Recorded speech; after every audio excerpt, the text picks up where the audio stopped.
ესეთი გაშლა უნდა შემოგთავაზოთ ახლა მეგობრებო. არც კი ვიცი რა თემა შემიძლია რომ შემოგთავაზოთ, გარდა იმისა,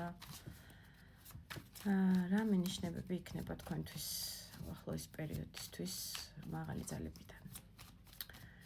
პირველ რიგში რომ გავიგოთ, რამდენად თქვენია ეს გაშლა და საერთო გაშლა ყველა სიტყვა ვერ იქნება და ყველაფერი ვერ იქნება, ამიტომ ნახოთ ვინ ხართ თქვენ, ვინც ამ გაშლას უყურებთ, რომ თქვენია თუ არა მიხვდეთ უფრო უკეთესად.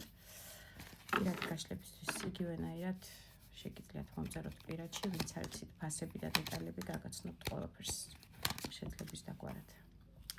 მიმცანდებით თქვენ ძალიან ემოციური პიროვნება ხართ, ან ეხლა ხართ ძალიან ემოციურ მდგომარეობაში, ტოსტასი ეს არის სხვა ემოციების, აქ არის კონკრეტულად ნათლობის კარტი, ხედავთ, აი ესე იჭერს მე მგონი. კონკრეტულად ნათლობის კარტია და ალბათ კარგი ვქენი რომ პირველი გაშლა 78 კარების ტაროზე დავიწყე ამ დღეების პაუზის შემდეგ.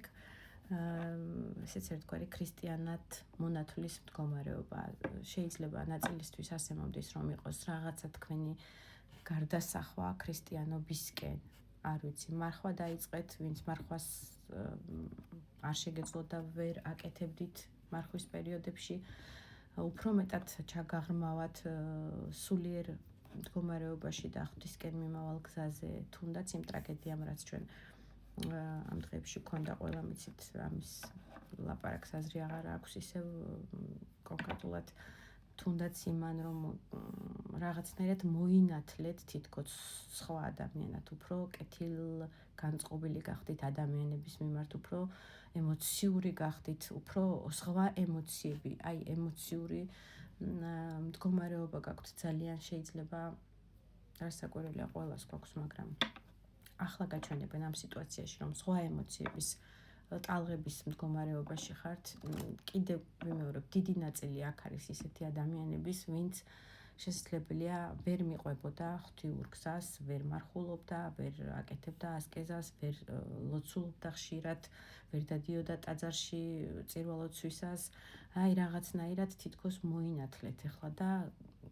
გარდაისახა თქვენი მდგომარეობა აი ამ სულიერების გამტკიცების გზაზე. იქ ასევე იქნებიან ნაწილი, ვინც ბრძანდებით, ძალიან შეყვარებულ მდგომარეობაში, რასაკვირველია, ტოსტასი ეს არის სხვა ემოციები, სადაც თქვენ რაღაცნაირი შოკირებული მდგომარეობა გაქვთ მეორე სართულიდან.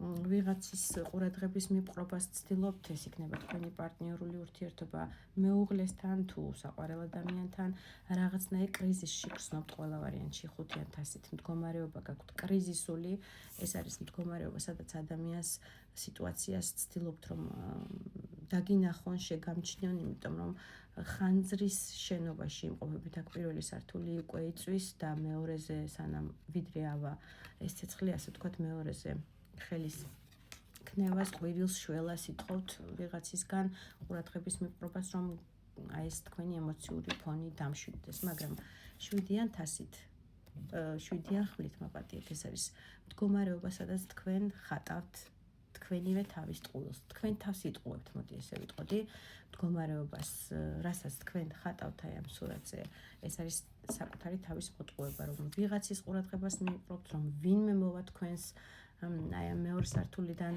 საგმირო საქმეებისთვის და გამოგიყვანთ კონკრეტულ პიროვნებაზე, აქ ამ შემთხვევაში შეყვარებული ადამიანისთვის საუბარი და იმას, რომ აი ამ მდგომარეობით მის თანაგრძნობას დაიმსახურებთ, მის დროს თქვენთან მიმართებაში, მის ყურადღებას, მის სიყვარულს.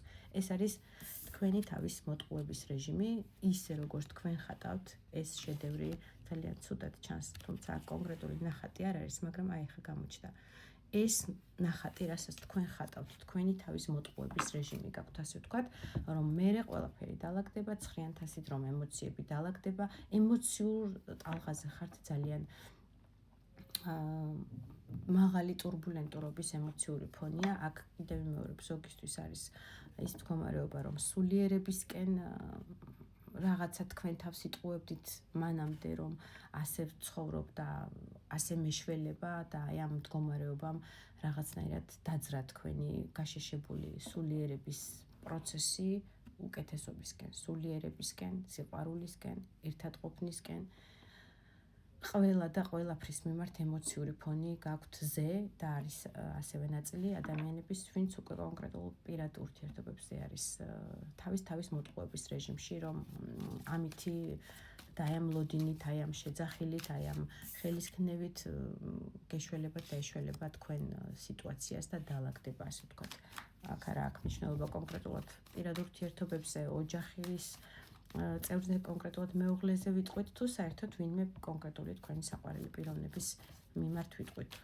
ასეც იქნება და ისეც ნაწილისთვის.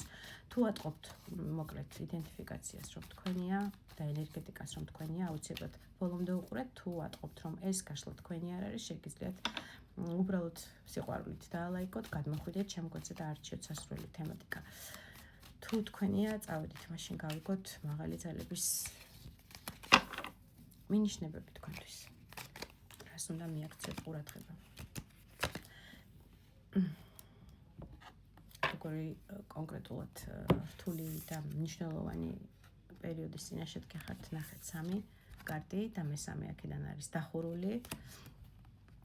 ამ 2 მაღალი არკანების მდგომარეობა არის. მერვე მაღალი არკანი, რომელიც არის სასამართლოს სამართლიანობის კარტი და მე-10 მაღალი არკანი, რომელიც არის ბედის ბორბალი. კალოდის თირში ამოდის ჟეზლის დედოფალი. ეს არის მდგომარეობა, სადაც ნაწილისთვის სამუშაო რეჟიმის გამოცვლა გინდათ, სხვა ტერიტორიაზე გადასვლა გინდათ, ასე მომდის ენერგეტიკულად ემიგრაციაში, სხვა ქვეყანაში, სხვა სამსახურში. თქვენი სიტუაციის მიხედვით მოირგეთ ეს ინფორმაცია, ძირი არის 1 თუ იდენტიფიკაცია თქვენ გეხებათ.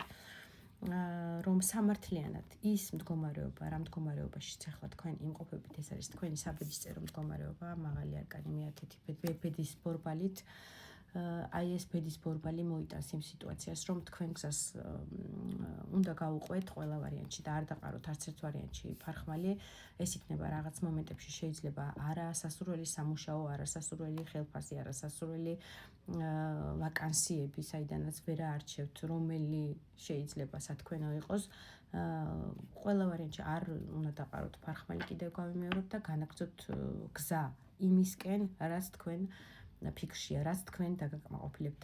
ეს იქნება გრაფიკი, ხელფასი, მდგომარეობა, ქვეყანა, ყველას თქვენი გაქვთ და მერვე მაღალი არკანი სამართლიანად მაღალი ძალების მდგომარეობაა ეს. ეს არის კანონიერი მდგომარეობა, დამსახურებულად მიიღებთ თქვენ იმ ასე ვთქვათ ბაღს, ხილით სავსე ბაღში, ლამაზ ყვავილებით მორთულ ბაღში მიბრძანდება ჟეზლის დედოფალი. იმ თქვენ სამუშაო რეჟიმს, იმ თქვენ ხილის ბაღს, ასე ვთქვათ, 64-ის ბაღს, რაც თქვენ გეკუთვნით. ეს იქნება სრულიად მოულოდნელი ეს მდგომარეობა 6-იან პენტაკლით, მაგრამ შესაძლებელია წარსული პარტნიორები სამუშაო რეჟიმის, წარსული ახლობლები, ვისთანაც ასე ვთქვათ, რაღაცნაირად ფინანსური მდგომარეობა გაკავშირებდა, თანამშრომლები, წარსული მათგან მოსული სურპრიზული მდგომარეობა, რასაც არ დაელოდებით 6-იან პენტაკლით. ანუ თქვენთვის ერთგვარი საოცარი საჩუქარი იქნება თქვენ კარებზე მოსული გამახარებელი, რაც აი ამ მდგომარეობას თქვენსას გამოიყვას კრიზისიდან და კიდევ ვიმეორებ მაღალი ძალების მხრივ, მაღალი ძალების კარმული კარტია სამართლიანობის მერვე მაღალი არკანი. დამსახურებულად მიიღებთ თქვენ აი ამ 64-ის ბაღში შესვლას. ეს იქნება თქვენთვის წარმატებული ნაბიჯი, იმისი დამსახურება, რომ ფარხმალი არ დაყარეთ და განაგრძეთ გზა სამუშაო რეჟიმში, ურთიერთობის თემატიკაში ზოგისთვის, მაგრამ აქ 80% აქ არის საუბარი პირადულზე არა, სამუშაო რეჟიმზე, ფინანსურ მხარეზე, თქვენი როგორც ადამიანის ჩამოყალიბებაზე, კარგ პროფესიონალად და ასე შემდეგ და ასე შემდეგ. აი ამას ძალიან სასიხარულო ენერგოცვლას მაღალი ძალებისგან მიიღებთ ყველა ვარიანტში. მე-10 მაღალი არკანით ეს იქნება თქვენი ბედის გაღიმება, ასე ვთქვათ, თქვენი ოქროს შანსი იმისი, რომ იმას მიაღწიოთ, რაც თქვენ გინდათ. კიდევ რა იქნება რჩევა თქვენთვის, იზრუნეთ და იარეთ თქვენი ოცნებების ასრულებისკენ. ასევე მაღალი არკანი ამოდის მე-17 ვარსკვლავი, რომელიც არის ჩაფიქრებული ოცნება, ნატრა, თქვენი ნატრის გზით იარეთ. ყველა ვარიანტში ფარხმალი არ დაყაროთ, მე რამდენი კარტი ამოდის უკვე ამისი, თქვენი ოცნებები ასრულებადია, დროს ნუ შემეკითხებით, ცოტა მოგვიანებით, მაგრამ ასრულებადია ასე რომ მიიღეთ.